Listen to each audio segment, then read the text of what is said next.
ನಮಸ್ಕಾರ ಪ್ರಿಯ ವೀಕ್ಷಕರೇ, ನಾನು ನಿಮ್ಮ ಭುವನ ಲೋಕೇಶ್. ವೀಕ್ಷಕರೇ, ಸೆಪ್ಟೆಂಬರ್ ತಿಂಗಳ ಒಂದು ಮಾಸ ಭವಿಷ್ಯ ಅನ್ನೋದನ್ನು ತಿಳ್ಕೊಳ್ಬೇಕು. ದ್ವಾದಶ ರಾಶಿಗಳವರಿಗೆ ಹೇಗಿದೆ ಅನ್ನೋದನ್ನು ನೋಡ್ತಾ, ಹಾಗೆಯೇ ಇವತ್ತಿನ ಒಂದು ವಿಡಿಯೋದಲ್ಲಿ ಧನುಸು ರಾಶಿಯವರಿಗೆ ಹೇಗಿದೆ ಒಂದು ಸೆಪ್ಟೆಂಬರ್ ತಿಂಗಳ ಮಾಸ ಭವಿಷ್ಯ ಅನ್ನೋದನ್ನು ನಾವು ನೋಡಬೇಕಾಗುತ್ತೆ. ಧನುಸು ರಾಶಿಯಲ್ಲಿರುವಂಥವ್ರಿಗೆ ಈ ಒಂದು ತಿಂಗಳು ವೃತ್ತಿಪರವಾಗಿ ಮಾಧ್ಯಮಕವಾಗಿರುವಂತಹದ್ದು.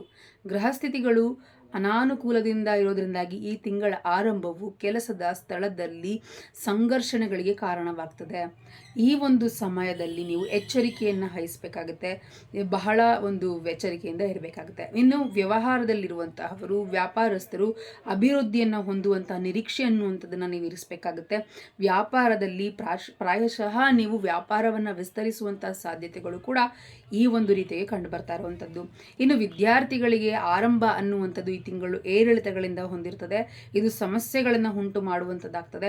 ಆದರೆ ನೀವು ನಿಮ್ಮ ಶೈಕ್ಷಣಿಕವಾದಂತಹ ಬದಲಾವಣೆಯನ್ನು ಬಯಸುವಂಥವರಾಗಿದ್ದರೆ ಖಂಡಿತವಾಗಿ ಅದರಲ್ಲಿ ನೀವು ಬದಲಾವಣೆಯನ್ನು ತರಬೇಕಾಗ್ತದೆ. ಇನ್ನು ಕುಟುಂಬದ ಜೀವನದಲ್ಲಿ ನೋಡುವಂಥದ್ದಾದರೆ ಏರಿಳಿತಗಳಿಂದ ತುಂಬಿರುವಂತಹ ಒಂದು ತಿಂಗಳಾಗಿದೆ. ಭಿನ್ನಾಭಿಪ್ರಾಯಗಳು, ಉದ್ವೇಗತನ ಅನ್ನುವಂಥದ್ದು ಉಂಟಾಗ್ತದೆ. ಹಾಗೇನೆ ಇದರಿಂದ ಸದಸ್ಯರಲ್ಲಿ ಸಾಮರಸ್ಯ ಅನ್ನುವಂತಹದ್ದು ಕಡಿಮೆ ಆಗ್ತಾ ಹೋಗ್ತದೆ ಕುಟುಂಬದ ಸದಸ್ಯರಲ್ಲಿ. ಇನ್ನು ಪ್ರೇಮ ಜೀವನದ ಬಗ್ಗೆ ನೋಡೋದಾದರೆ ಅದು ಕೂಡ ಏರಿಳಿತಗಳಿರುವಂತಹ ಸಾಧ್ಯತೆ. ಪರಿಣಾಮವಾಗಿ ನಿಮ್ಮ ಪ್ರೇಮದಲ್ಲಿ ನಿಮ್ಮ ಪ್ರೀತಿ ಪಾತ್ರರೊಂದಿಗೆ ಉದ್ವೇಗತನದಿಂದ, ಕೋಪದಿಂದ ಅವರ ಬಳಿ ನೀವು ಮಾತನಾಡುವಂಥದ್ದು, ನಿಮ್ಮ ಕೋಪವನ್ನು ವ್ಯಕ್ತಪಡಿಸುವಂಥದ್ದಾಗುವಂಥದ್ದಾಗ್ತದೆ. ಹಾಗಾಗಿ ಇದು ಸಮಸ್ಯೆಯನ್ನು ಉಲ್ಬಣ ಮಾಡುವಂಥದ್ದಾಗಿರೋದ್ರಿಂದ ಸಾಕಷ್ಟು ತಾಳ್ಮೆಯಿಂದ ಶಾಂತಿಯುತವಾಗಿರುವಂಥದ್ದು ಬಹಳ ಉತ್ತಮ ಅನ್ನುವಂಥದ್ದು. ಇನ್ನು ಆರ್ಥಿಕ ಪರವಾಗಿ ನೋಡಿದ್ರೆ ಅನುಕೂಲಕರವಾಗಿರ್ತದೆ.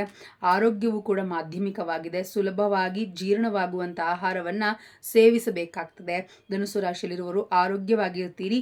ಹಾಗೇನೆ ಮೊಣಕಾಲು ನೋವು, ಮಂಡಿ ನೋವು ಈ ರೀತಿಯಾದಂತಹದ್ದು ಸಹಜವಾಗಿ ನಿಮಗೆ ಇರುವಂಥದ್ದಾಗಿರ್ತದೆ. ಇನ್ನು ಪರಿಹಾರ ಏನಪ್ಪಾ ಅನ್ನುವಂಥದ್ದಾದರೆ ಗುರುವಿನ ಮಂತ್ರವನ್ನು ಜಪ ಮಾಡೋದ್ರಿಂದಾಗಿ, ಗುರುಗಳ ಆಶೀರ್ವಾದದಿಂದ ಸಂಕಷ್ಟಗಳಿಂದ ದೂರ ಆಗ್ತೀರಿ.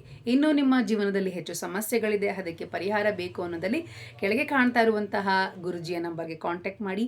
ಹಾಗೇನೆ ನಮ್ಮ ಚಾನಲ್ನ ಸಬ್ಸ್ಕ್ರೈಬ್ ಮಾಡ್ಕೊಳ್ಳಿ. ಹಾಗೆ ಇನ್ಸ್ಟಾಗ್ರಾಮ್ನಲ್ಲೂ ಕೂಡ ಫಾಲೋ ಮಾಡಿ. ಎಲ್ರಿಗೂ ಒಳ್ಳೆಯದಾಗಲಿ. ಬಾಯ್.